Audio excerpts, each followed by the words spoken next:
여러분 반갑습니다. 말씀의 빛 성경 강해 시간입니다. 여러분 지금 우리는 누가복음 여행 단락을 살펴보고 있습니다. 누가복음 9장 51절부터 19장 27절까지 여행 단락입니다. 갈릴리 지방에서 이제 예루살렘까지 올라가는 그 길 도중에서 일어나는 일들입니다. 그래서 헬라어로 호도스가 이제 길이라고 하는데 여기에서 나온 호돌로지, 이 길의 신학이라는 게 있습니다. 이런 길의 신학이 아주 중요한 두 축이 있습니다. 하나는 기독론, 또 하나는 제자도입니다. 사실 이 길의 신학에 예수가 누구인지, 그리고 그 예수를 따른다고 하는 이 제자의 삶이 무엇인지, 이 두 가지가 가장 큰 핵심 주제입니다. 특별히 예수님은 너희가 나를 따라오려고 한다면 어떻게 해야 한다 하는 것을 자주 말씀을 하십니다. 오늘도 마찬가지입니다. 특별히 어제 말씀과 연관해서 본다면 어제 말씀에 이런 말씀이 있지 않았습니까? 어떤 사람이 고발을 당해서 재판장에 간다면 그 재판장에게 이르기 이전에 자신을 고발한 사람과 빨리 화해를 해라. 그러면 그 사람이 살 수 있다. 만약에 화해하지 않고 재판장에 끌려가서 심판을 받게 된다면 한 푼이라도 다 갚지 않으면 그 옥에서 나올 수 없다. 마치 여러분 1만 달란트 빚진 자를 한번 생각해 보십시오.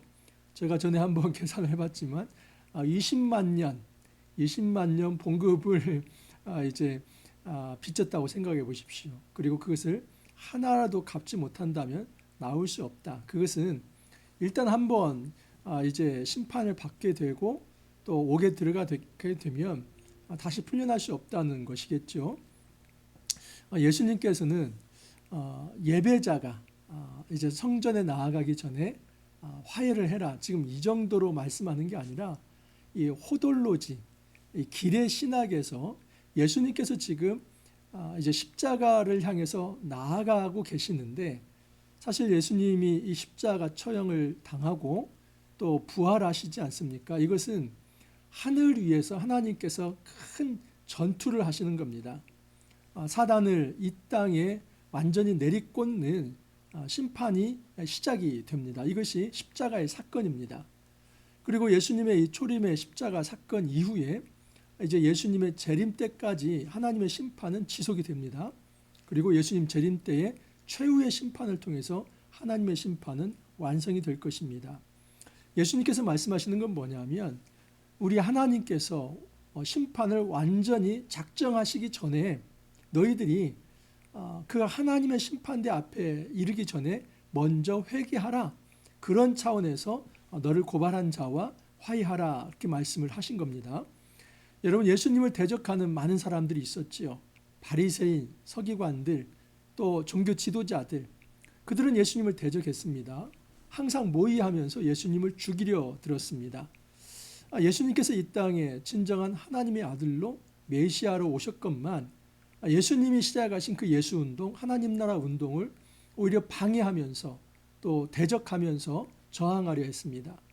만약에 그런 태도를 변화시키지 않는다면 그들은 하나님 아버지 앞에서 심판을 받게 될 것이다. 예수님께서 어제 그 말씀을 하신 겁니다. 그래서 내가 이 땅에 평화를 주러 온 줄로 생각하지 말라. 도리어 나는 분쟁하게 하려 함이라 예수님께서 말씀하신 겁니다. 어제도 제가 말씀을 드렸지만 예수님은 어떤 분쟁주의자가 아닙니다. 예수님은 그야말로 찐 평화주의자이죠.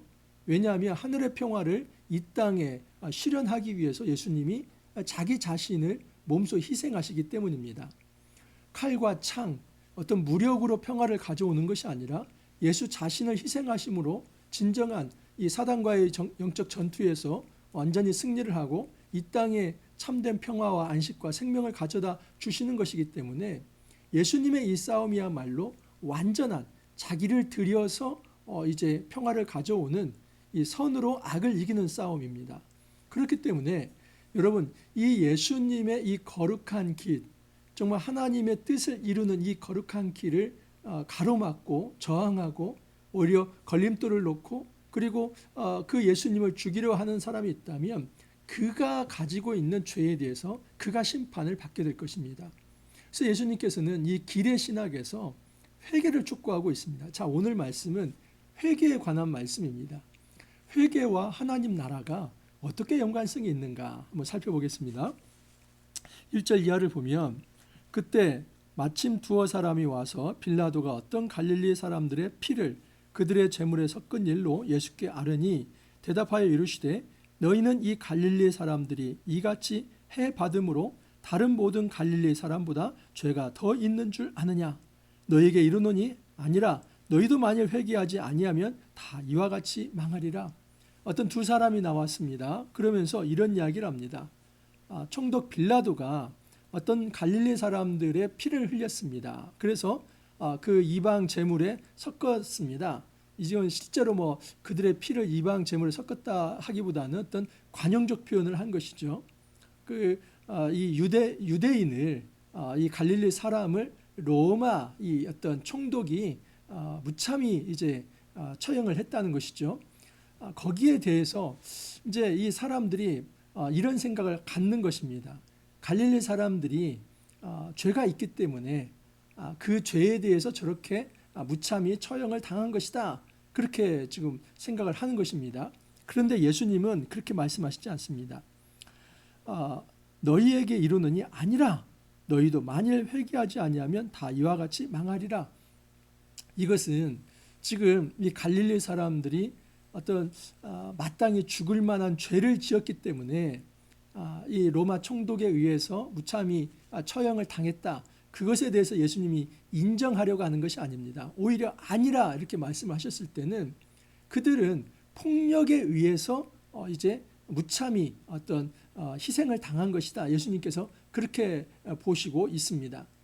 여러분, 여기서 아마 이 갈릴리 사람들, 이 죽은 사람들은 젤롯 땅, 열혈 땅일 수 있습니다.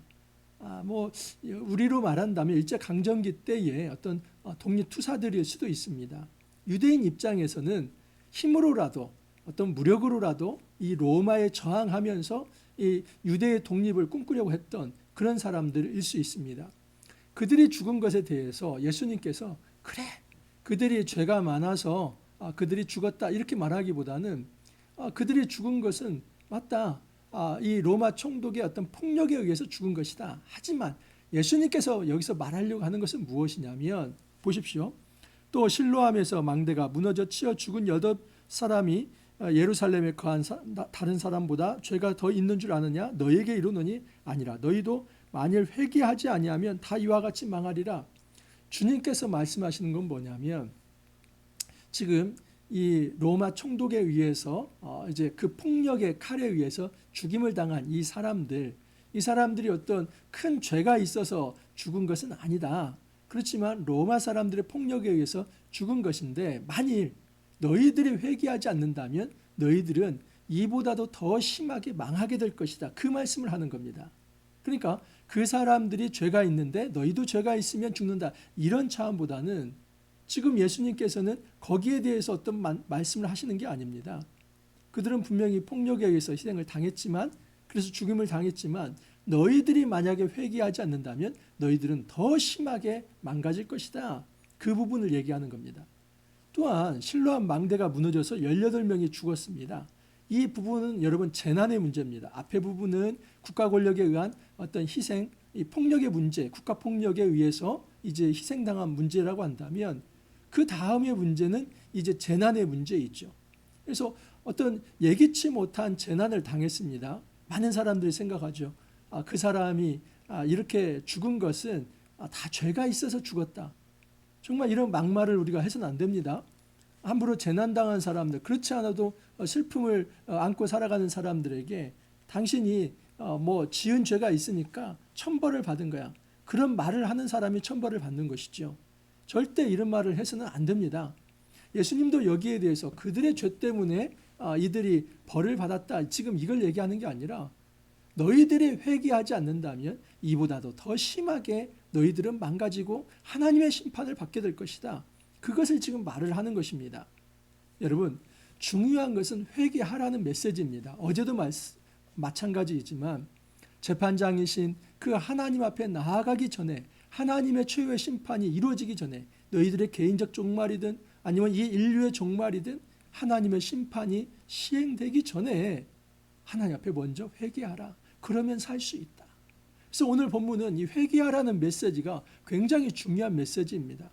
그러면서 주님은 그렇지 않아도 우리 하나님 앞에 간구하면서 정말 이 시대에 회개할 수 있는 시간을 하나님 벌어주십시오. 그렇게 기도하고 있다는 것을 예수님이 한 비유를 통해서 말씀을 합니다.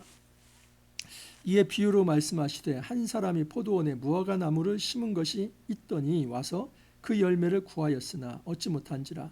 포도원 지기에게 이르되 내가 3년을 와서 이 무화과 나무에서 열매를 구하되 얻지 못하니 찍어버리자. 어찌 땅만 버리게 하겠느냐. 대답하여 이르되 주인이여 금년에도 그대로 두소서. 내가 두릅하고 거름을 줄이니 이후에 만일 열매가 열면 좋거니와 그렇지 않으면 찍어버리소서 하였다 하시니라. 여러분, 예수님께서 한 비유를 드시는데 포도원 지기가 있습니다. 그리고 그 포도원에 한 무화과 나무가 있다라고 얘기를 합니다.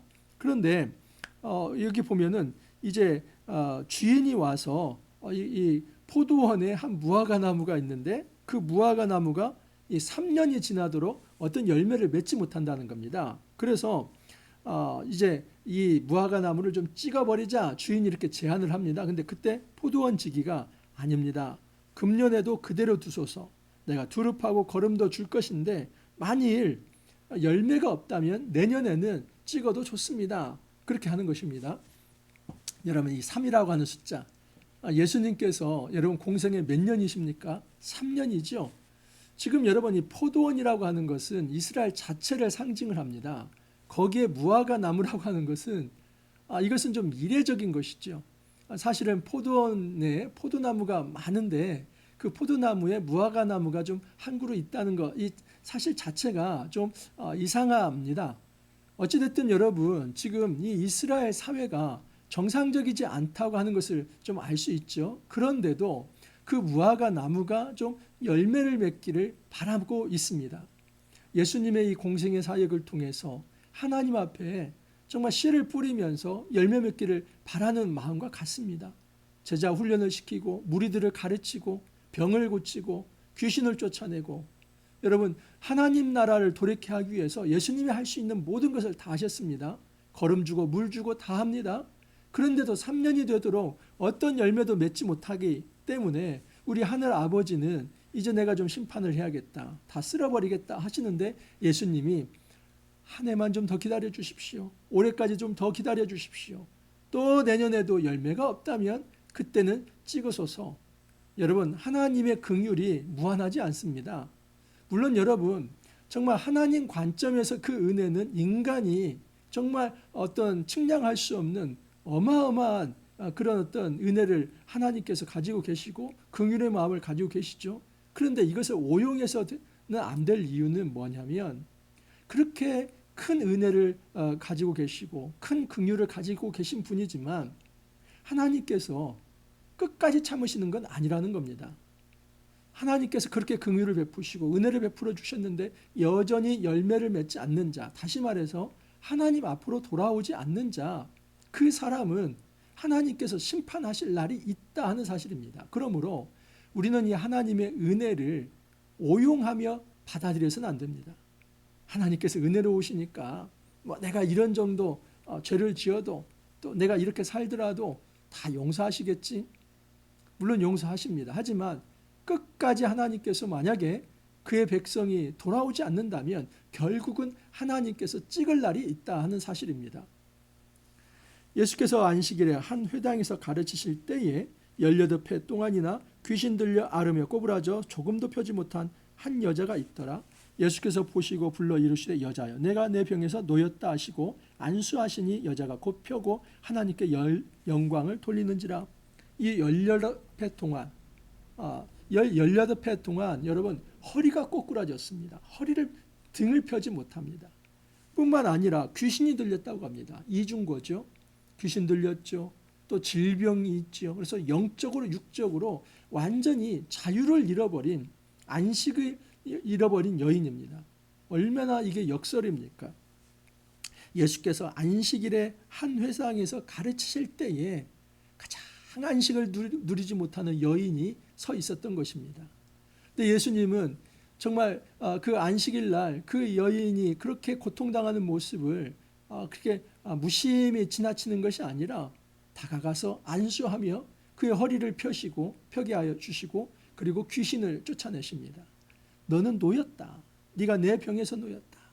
육체적인 질병, 영적인 질병, 너는 완전히 자유인이 되었고 해방이 되었다. 여러분, 이것이 바로 안식 아닙니까?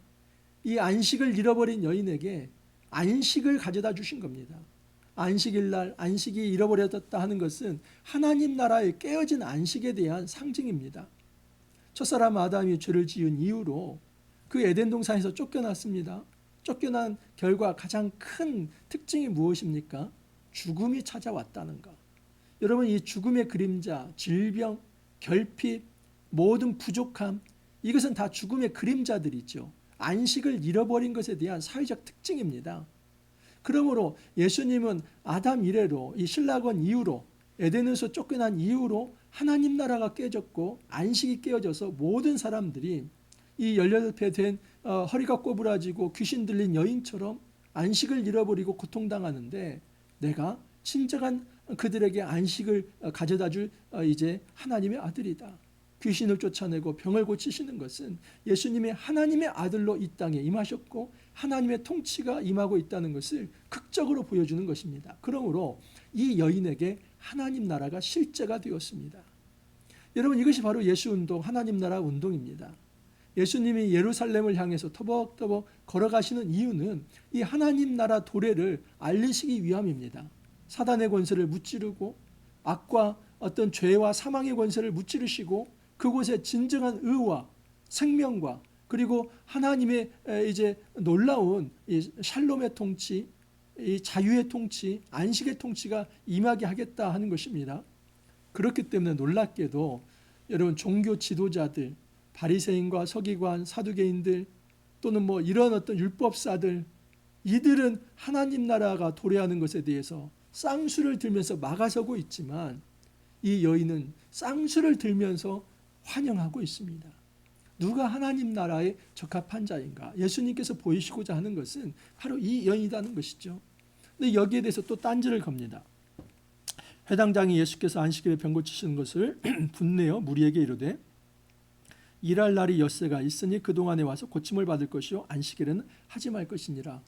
참 야박하고 매정한 사람이지요.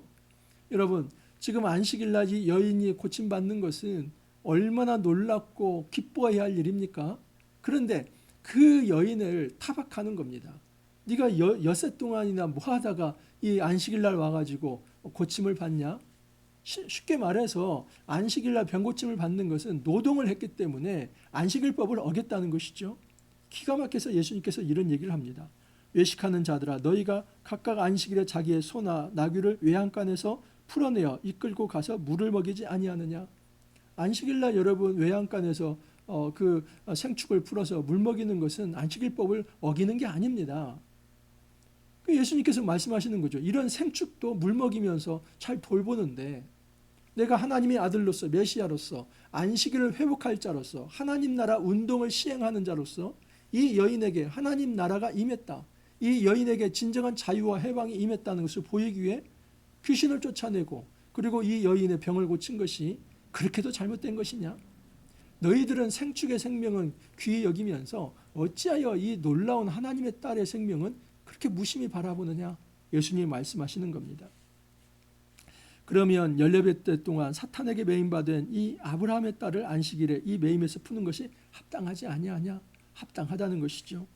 그러면서 예수님께서 하나님 나라 비유를 듭니다. 하나님 나라가 무엇과 같을까? 내가 무엇으로 비교할까? 마치 사람이 자기 채소밭에 갖다 심은 겨자씨 한 알 같으니 자라나 나무가 되어 공중의 새들이 그 가지에 깃들였느니라. 또 이르시되 내가 하나님의 나라를 무엇으로 비교할까? 마치 여자가 가루 서말 속에 갖다 넣어 전부 부풀게 한 누룩과 같으니라 하셨느니라.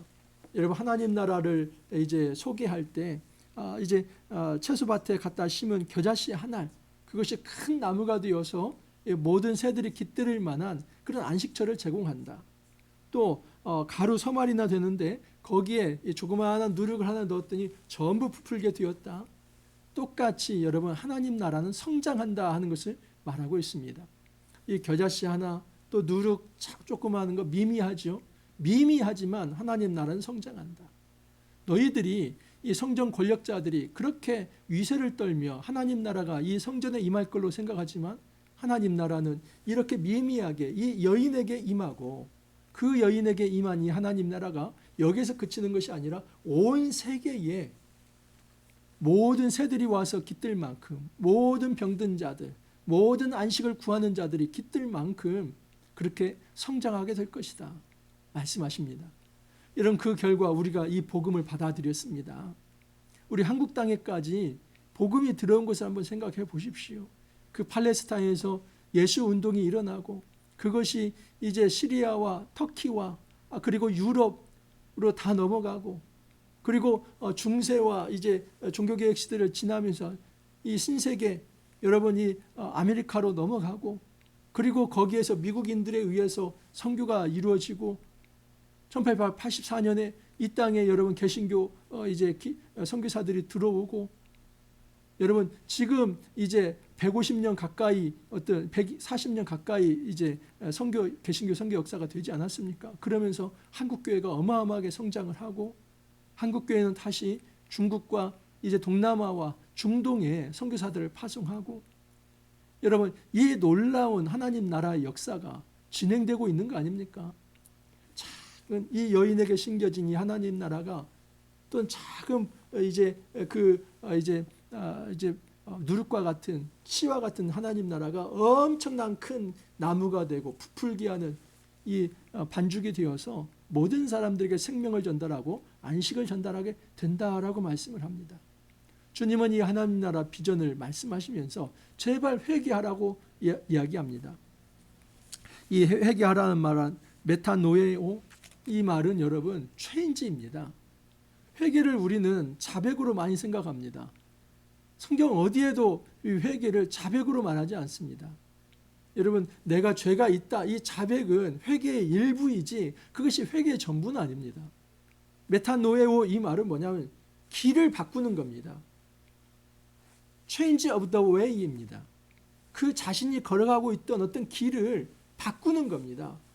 내 인생의 길을 내가 주장하고 내가 가지고 있는 철학과 이념과 사상으로 나의 세계관으로 그렇게 내가 주도적으로 살아가려고 했던 그 삶에서 하나님의 말씀 앞에 엎드리고 그 말씀으로 내 이전의 옛삶은 내려놓고 새로운 삶으로 변화되는 거, 체인지되는 거, 길을 바꾸는 거.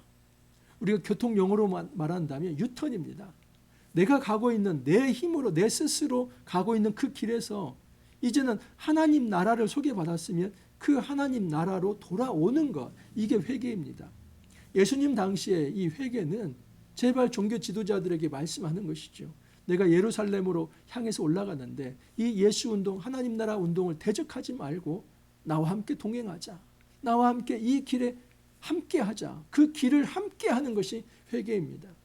예전에 내가 예수를 대적했다 할지라도 예수를 몰랐다 할지라도 예전에 어떤 일상성에 빠져서 쾌락과 향락만을 즐기고 살았다 할지라도 그것을 내려놓고 이제 예수와 함께 보조를 맞추며 그 예루살렘으로 함께 그 십자가의 길을 걸어가는 것, 이것이 진정한 회개입니다. 그래서 여러분 회개는 단지 입술만의 죄의 자백이 아니라 내 사상의 변화, 내 사고의 변화, 내 삶의 변화, 습관의 변화, 내 모든 인생의 변화가 일어나는 것입니다. 이제부터는 예수를 위해 살겠다는 그 마음의 자세가 그리고 행동이 열매가 진정한 회개라고 볼 수 있습니다. 주님이 말씀하시는 것은 제발 다른 사람 죄가 있나 없나 그거 살피지 말라는 겁니다. 네 자신이나 좀 성찰해라. 저에게 하는 말씀입니다. 다른 사람이 어떤 죄를 지었나 그거 지금 평가하고 비판하려고 하지 말고 네 자신 눈 안에 있는 그 들보를 좀 보면서 그걸 놓고 회개하라. 내가 이전에 내 힘으로 내 인생을 경영하려고 했던 것을 내려놓고 이제는 예수님과 함께 그 예루살렘 십자가의 길을 향해서 함께 동행하는 것, 길을 바꾸는 것, 이것이 진정한 회개입니다. 우리 삶 속에 진정한 회개가 일어나길 바랍니다. 내 인생을 내가 주관하는 것이 아니라 이제는 예수님이 주관하는 그 하나님 나라의 길에서 우리도 동행자가 될 수 있기를 간절히 소망합니다. 함께 기도합니다. 주님 감사합니다. 이 시대의 회개의 말씀을 다시 전해주시니 감사합니다. 우리가 고집스럽게 내 뜻대로 살아가려고 했던 삶의 방향이 있었습니다. 그 모든 것을 다 내려놓습니다. 주님께서 역사하여 주옵소서. 주님, 우리가 더 이상 우리의 힘으로 내 자신의 길을 이제 개척해 나가는 것이 아니라 예수님께서 앞장서 가시는 그 예루살렘을 향한 길, 십자가를 향한 길, 온 세계의 말씀을 전하는 그 선교의 길에 우리도 정말 함께 동참하면서 주께 영광 돌릴 수 있도록 은혜 더하여 주옵소서. 주님 감사하옵고 예수님 이름으로 기도하옵나이다. 아멘. 여러분, 우리가 예수님과 함께 동행할 수 있기를 바랍니다. 늘 주 안에서 승리하길 바랍니다. 내일 또 기쁨으로 찾아뵙겠습니다. 감사합니다.